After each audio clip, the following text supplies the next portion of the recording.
Mungkin di benak kita, perang itu seru sama kayak main PUBG Mobile, tapi tidak dengan kenyataannya. Banyak orang yang terdampak dari perang yang terjadi. Gak peduli, mau itu wanita, anak-anak, tua ataupun muda. Sama seperti film yang akan Mimin bahas kali ini. Sebuah film yang diangkat dari kisah nyata. Film ini berjudul 13 Hours atau 13 jam. Film ini berkisah tentang tentara Amerika yang bertahan dari serangan teroris di negara Libya. Baik, daripada kalian penasaran dengan filmnya, yuk langsung aja kita masuk ke alur filmnya.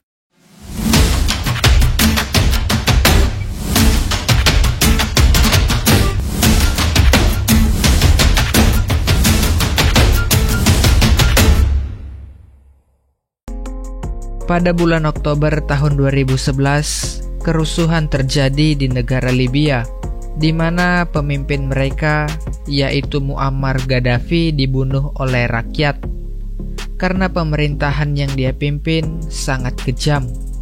Tapi nggak lama setelah itu, pasukan pendukung Gaddafi muncul dan membantai rakyat, hingga membuat kantor kedutaan asing ditutup, kecuali kantor diplomatik Amerika dan markas CIA.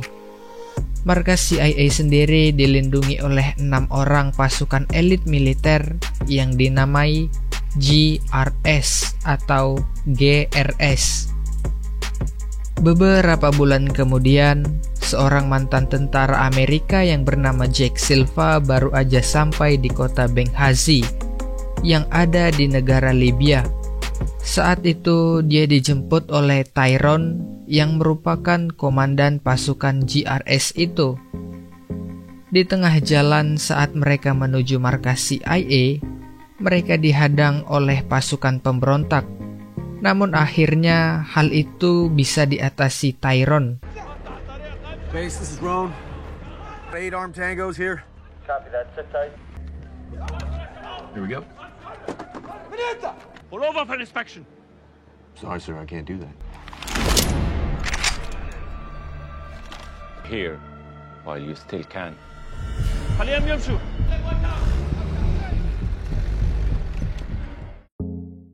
Dan kemudian setelah mereka sampai di markas, Tyrone mengenalkan semua pasukannya, di mana pasukan itu terdiri dari Tyrone atau Ron sendiri, yang merupakan seorang mantan marinir, Oz yang juga mantan marinir,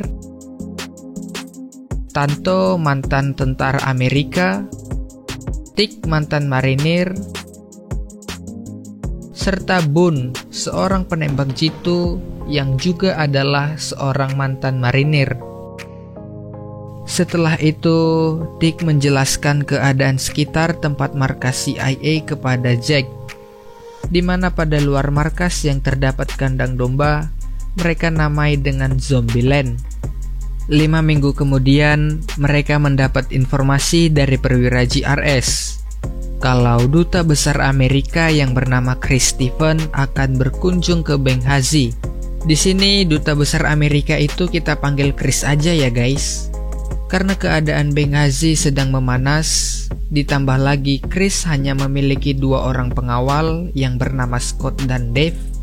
Akhirnya perwira itu meminta pasukannya untuk mengawal Chris yang akan tinggal di pos diplomatik yang ada di Benghazi.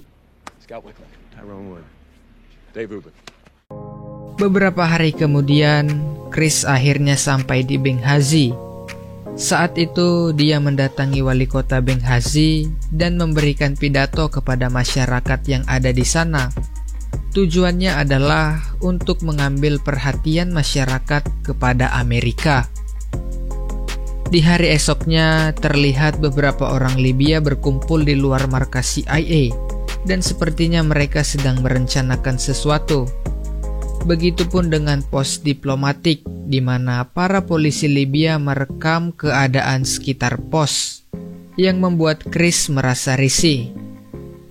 Di sore harinya, berita di TV mengatakan bahwa kerusuhan terjadi di Kairo, di mana kantor kedutaan Amerika diserbu masyarakat karena mereka menganggap film Nabi Muhammad buatan Amerika adalah suatu penghinaan.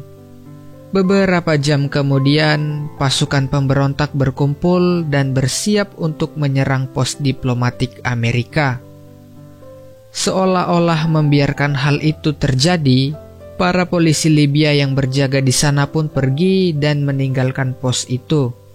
Dan alhasil, para pemberontak pun masuk ke dalam tanpa ada hambatan.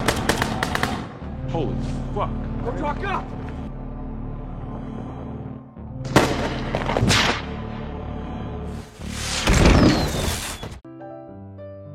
Di dalam pos sendiri, Chris yang hanya bersama 6 orang pengawal akhirnya menghubungi GRS untuk meminta bantuan. Sementara itu, para pemberontak menghancurkan semua fasilitas yang ada di pos diplomatik. Di sisi lain, GRS yang udah siap justru nggak mendapat izin dari Bob yang merupakan ketua CIA untuk pergi membantu pos diplomatik. Para pemberontak yang berhasil masuk ke dalam villa mencoba membuka paksa pintu ruangan keamanan. Namun karena pintu itu kuat dan anti peluru, akhirnya mereka memutuskan untuk membakar rumah itu.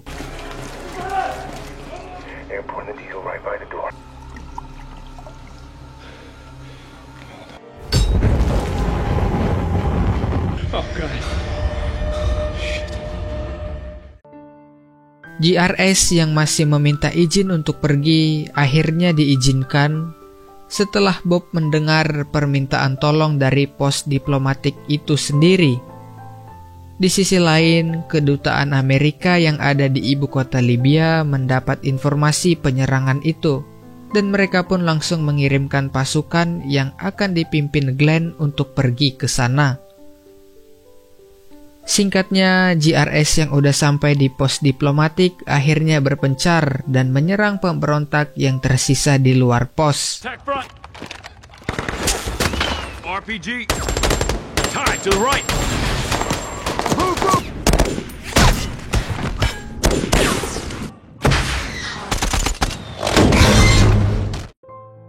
Dan setelah mereka berhasil mengamankan bagian luar, akhirnya mereka masuk ke dalam area villa, dan mereka memaksa mundur para pemberontak yang ada di sana. Scott yang udah berhasil keluar dari dalam villa akhirnya meminta Jack dan Ron untuk menyelamatkan Chris dan seorang ahli IT yang bernama Smith. Di sisi lain, Tanto dan yang lainnya masuk melalui gerbang belakang villa. Dan di sana mereka bertemu dengan pimpinan gerakan 17 Februari yang awalnya mendukung mereka. Namun karena suatu hal, pimpinan itu berkhianat dan malah menelpon pemberontak itu lagi. Dan benar aja, beberapa menit kemudian, Amal, seorang Libya kepercayaan CIA memberitahu kalau pemberontak itu datang lagi dengan pasukan bersenjata yang lebih banyak. Di sisi lain, Ron dan Jack akhirnya menemukan Smith dalam keadaan sudah tidak bernyawa. Sedangkan Chris masih tertinggal di dalam, dan mereka kesulitan menemukannya. Dan setelah itu, Scott yang berada dalam keadaan halu diminta Ron untuk menyetir mobil menuju markas CIA. Sedangkan Ron bersama pasukannya menghalau para pemberontak yang kembali lagi. Namun karena Scott dalam keadaan mabuk, dia akhirnya membawa mobil itu melalui jalur yang dipenuhi para pemberontak. Dan gak lama setelah itu, mobil mereka akhirnya dihadang para pemberontak dan terjadilah adegan kejar-kejaran antara pasukan Amerika dengan pasukan pemberontak.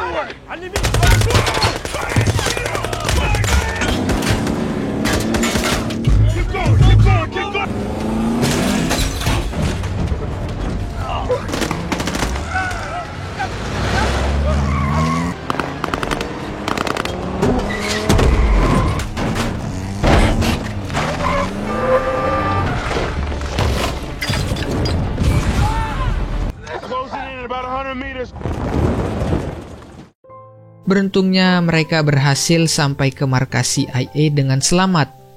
Ya, walaupun mobilnya rusak parah.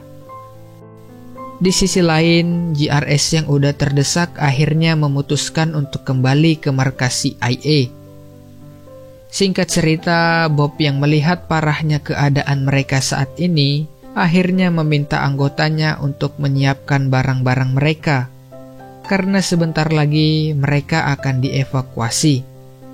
GRS sendiri yang baru tiba di markas akhirnya menyiapkan senjata lengkap untuk menghadapi para pemberontak yang bentar lagi akan menyerang mereka di markas itu.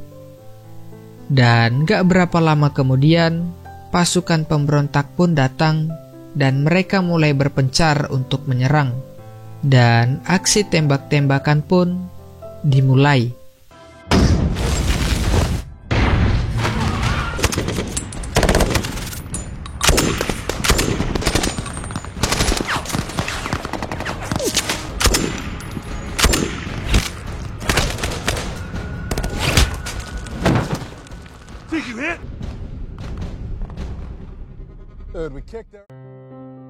Gelombang pertama penyerangan pun berakhir dan pasukan GRS beristirahat sejenak.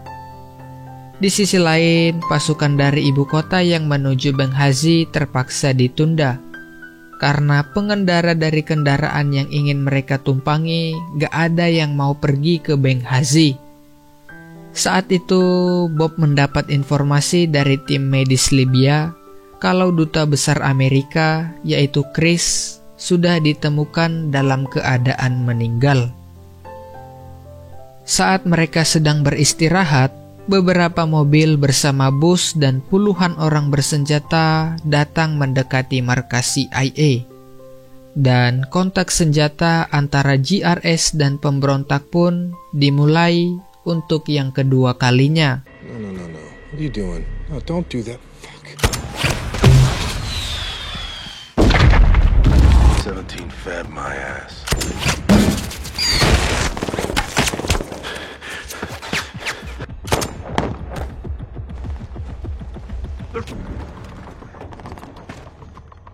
Boss.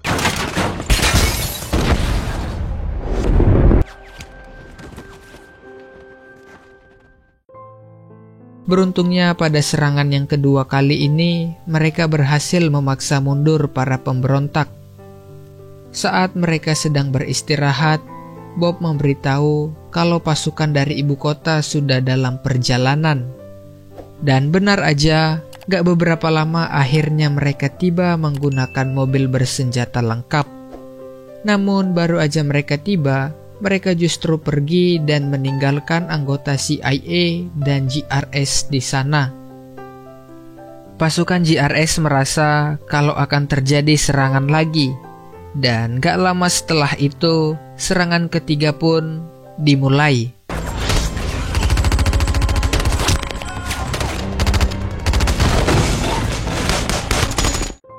Di mana pasukan pemberontak menembakkan mortar ke markas CIA. Beruntungnya tembakan itu melesat, tapi pada tembakan berikutnya, mortar itu mengenai Oz, Dave, serta Ron dan Glenn yang berada di gedung A. Dan tembakan itu membuat Oz dan Dave terluka, sedangkan Ron dan Glenn meninggal dunia.